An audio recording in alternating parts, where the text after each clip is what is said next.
नाज़रीन, अवामी न्यूज़ में ख़बरनि जो सिलसिलो जारी है। हिन वक्त असीं तव्हांखे कोड जी में ख़बर ॾींदा हलूं त मुस्लिम लीग फंक्शनल जे सदर हाजी अज़ीज़ुल्लाह गोपांग, जनरल सेक्रेटरी मोहम्मद अमीन पारां पाकिस्तान मुस्लिम लीग फंक्शनल अजमेरी नगरी कराची जे ऑफिस मथां दहशतगर्दनि पारां कयल हमले जी सख़्त लफ़्ज़नि में मज़म्मत बयान जारी कंदे चयो आहे त फंक्शनल मुस्लिम लीग जी अक्सरियत ॾिसी मुखालिफ़ बौखलाहट जो शिकार थी विया आहिनि। रियासत मदीना में आम शहरी गैर महफूज़ सियासत करण हर शहरी तोड़े तंज़ीम खे पूरो हक़ हासिल आहे। मुखालिफ़ मुस्लिम लीग फंक्शनल जे अक्सरियत ॾिसी हाणे बौखलाहट जो शिकार थी आहिनि, जंहिं करे अहिड़ियूं किरियल हरकतूं कनि पिया। अहिड़े कुदे अमल जी जेतिरी मज़म्मत कजे घटि आहे। असां पाकिस्तान फंक्शनल मुस्लिम लीग जा कारकुन फ़िलहाल पुरअमन तरीक़े सां पंहिंजा एहतजाज रिकॉर्ड करे रहिया आहियूं। जॾहिं त पार्टी क़यादत पारां जेको हुकुम मिलंदो उन खे लब्बैक चवंदासीं ऐं पंहिंजी क़यादत पार्टी सरबराह आला हज़रत पीर साईं पागारो ऐं सूबाई सदर पीर सदरुद्दीन शाह राशिदी जे हुकुम जो इंतज़ार आहे। हिननि वधीक चयो त वाक़े जी शफ़ाफ़ तरीक़े सां इंक्वायरी कराए मुलविस जवाबदारनि खे जल्द खां जल्द वाक़ो करे सरेआम सज़ाऊं ॾिनियूं वञनि। कराची में जेको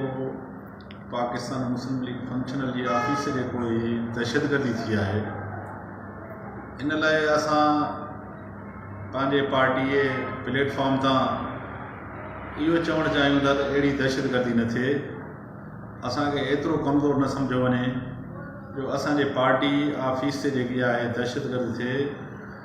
असीं वज़ीर आज़म पाकिस्तान ऐं आर्मी चीफ खां मुतालबो कयूं था कि जेकी सिंध में दहशतगर्दी जेकी आहे फैलाई वई आहे, ख़ासि करे PMLF जे ऑफिसनि ते, असांजो इहो मौक़िफ़ आहे ऐं असां वज़ीर आज़म पाकिस्तान ऐं आर्मी चीफ असांजी इहा गुज़ारिश आहे एड़न दहशतगर्दन के अबरतनाक सज़ा दी वने। मज़ीद खबरों और तफसीलात के लिए विजिट करें हमारी वेबसाइट www.awamiNewsHD.com।